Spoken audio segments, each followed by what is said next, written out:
Alright, what's up guys?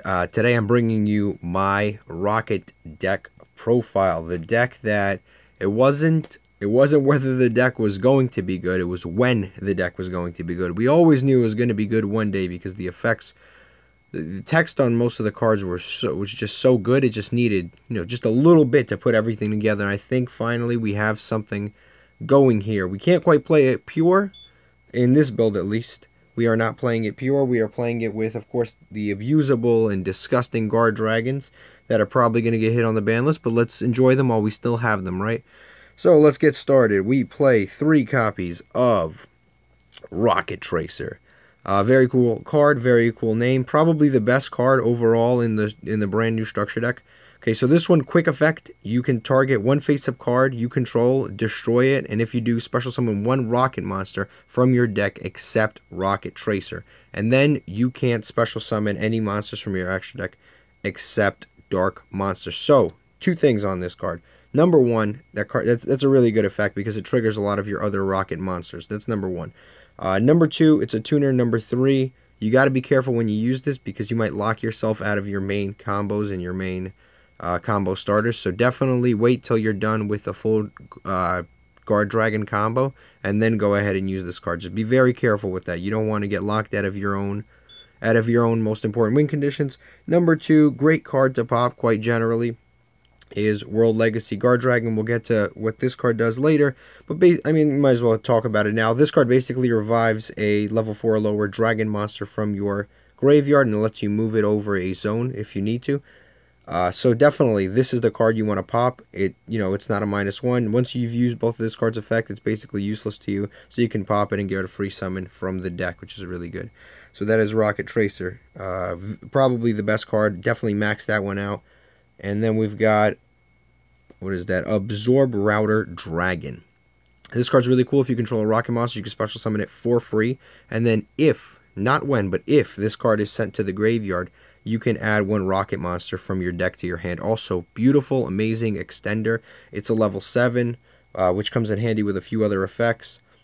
If you have the level 1 and you have this, you can go into a Synchro 8, which is really, really cool. So, yeah, really, really good text on this card. And like I said, it is an if effect, so if this card's linked away, you can still, you still get to search for a Rokket monster. And again, hard once per turns on both effects, because a lot of the effects for Rockets are hard once per turns because they are, quite decent.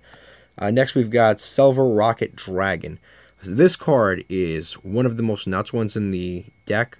The only reason we're playing it at 1 is because all of these cards are kind of like searchable, so there's no real reason. Yeah, they're searchable with the previous 2 cards I just showed. So you can summon it from your deck with Rokket Tracer, or you can search it from your deck with Absorb Router Dragon. So you don't need to play this at like 3 or anything like that. You'd rather just play other Rokket names, because they're all hard once per turns anyway. But yeah, definitely one of the craziest cards in the deck. So basically, if a Link monster targets this card, this face-up card on the field, you can destroy this card, and then you can look at your opponent's extra deck. So just consider how important that is. Looking at your opponent's extra deck, gaining all of that information, and then you can pick one card and then banish it, which is just nuts. It's like Lithosagam, honestly. And then, like most of the Rockets, if they get destroyed during the end phase, you can special summon one Rokket monster from the deck, so they all replace themselves once they destroy themselves. Now you're asking yourself, how in the world are you going to target this thing? Whoa. How in the world are you going to target this thing, particularly turn 1? You have this card called Borrelsword Dragon, which is already dropping in price, plus not to mention is dropping in price. It's also getting reprinted in the Megaton, so keep in mind for that. So Borrelsword Dragon lets you target one monster you control and change it to defense position. That is a quick effect, so you can use it during either player's turn. You can use it during your turn and during your opponent's turn. And if you do that, it can attack twice, but it doesn't have to attack twice if you do that effect. So you are allowed to activate that effect going first, which is really cool, because if there wasn't a conjunction there, then you wouldn't be able to use that effect. So you can actually summon a Borrelsword, target this, and then look at your opponent's extra deck, which is really, really cool.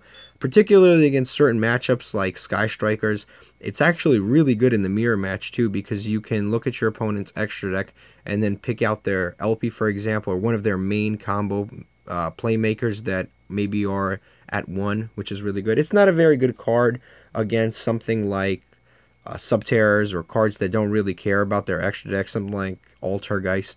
Usually this is the card you're going to side out, but against the decks that really rely on their extra deck, definitely got to use this card. Definitely got to go through it. Next we've got Magnedragon.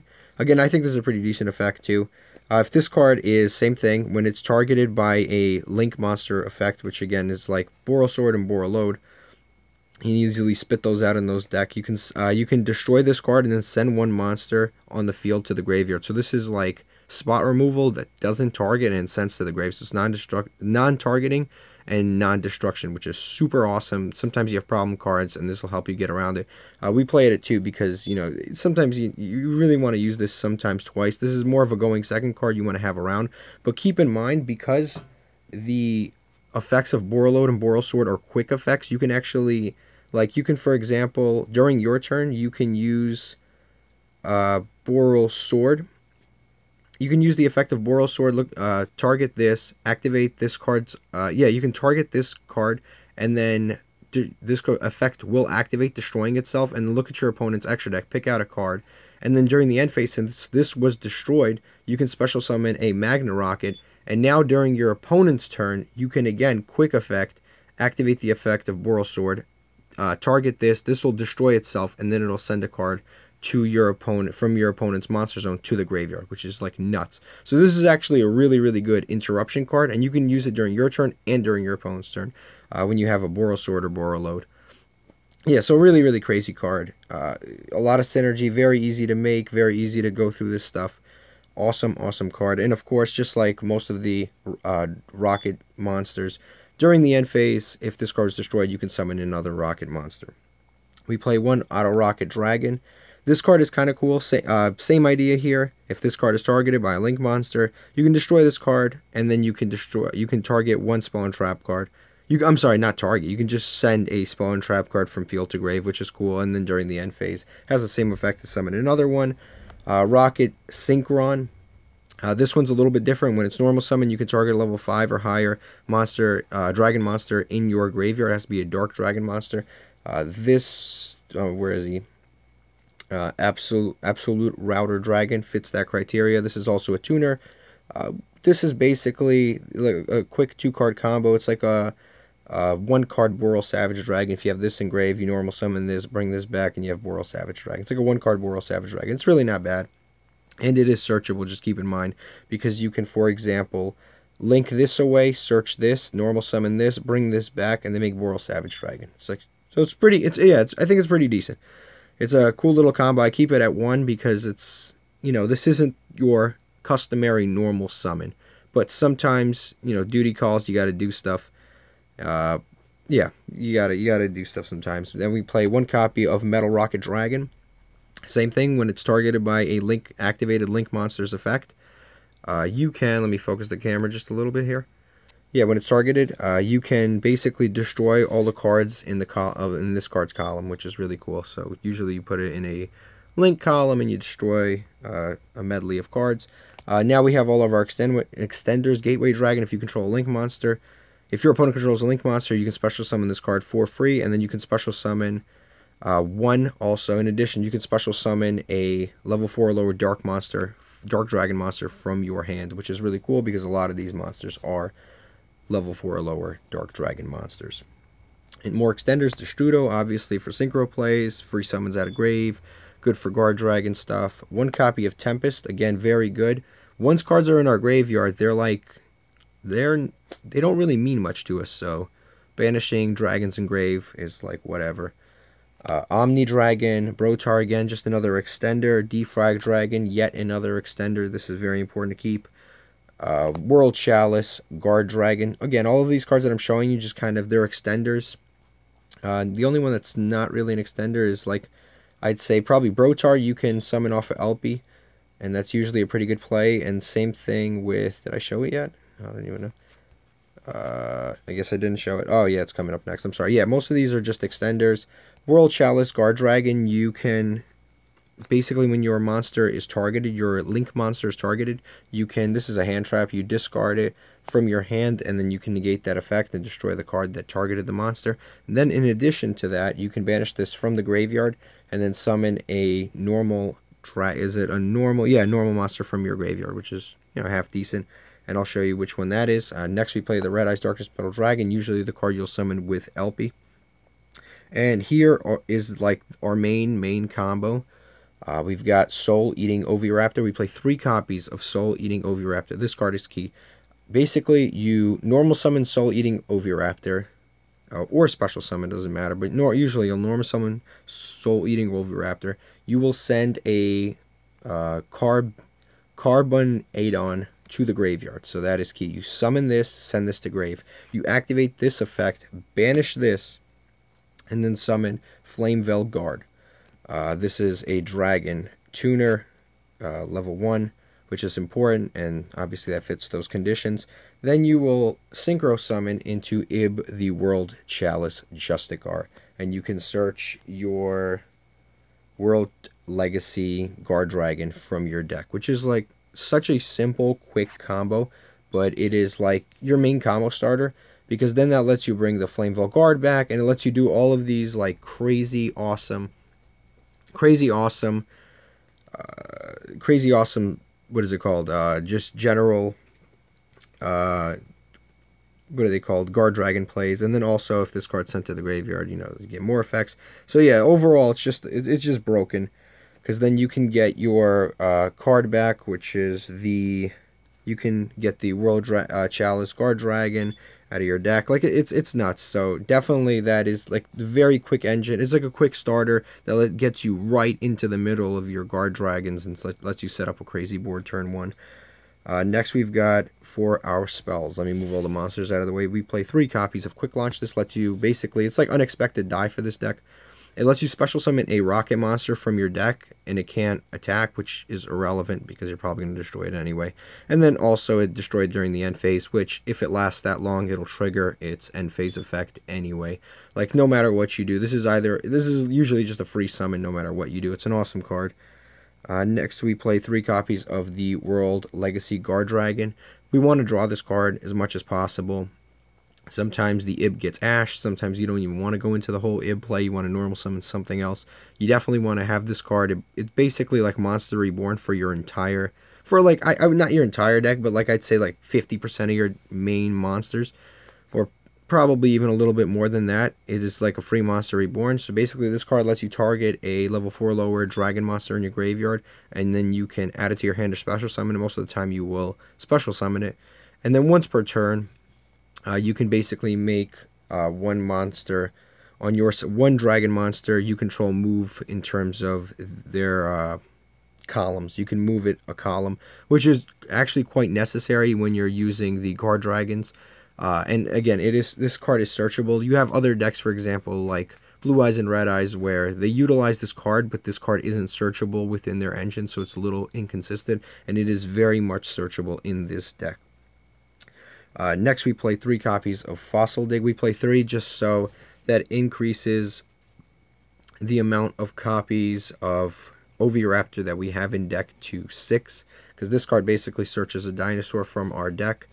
And we're playing a straight 40 card deck, no hand traps, no nothing, just basically defending our, just doing our full combo during either player's turn. If we need to side stuff in, we side stuff in, but we play a 40 card deck. Basically, you play this to search the Oviraptor. We have 6 copies of Oviraptor in a 40 card deck. We will almost always see Oviraptor. Next we play 1 copy of Dragon's Ravine. It is searchable with the extra deck card. 1 copy of Foolish Burial. Why not? Sometimes you gotta just send our good friend Carbonagon with the Foolish Burial. 1 copy of Dragon Shrine, just for extension. Monster Reborn, a World Legacy Succession, which you can instead, like let's say you already have the World Legacy Guardragon in your you have it in your hand already. You can search this instead, and this is basically like a Monster Reborn. It's a Monster Reborn right under a link zone. Like if a link monster points to a zone, this is like a Monster Reborn to that zone. Then we play 3 copies of Called by the Grave, because we need our combos to go through. It is imperative that our combos go through. Now, let's go to the extra deck. Awesome, awesome stuff here.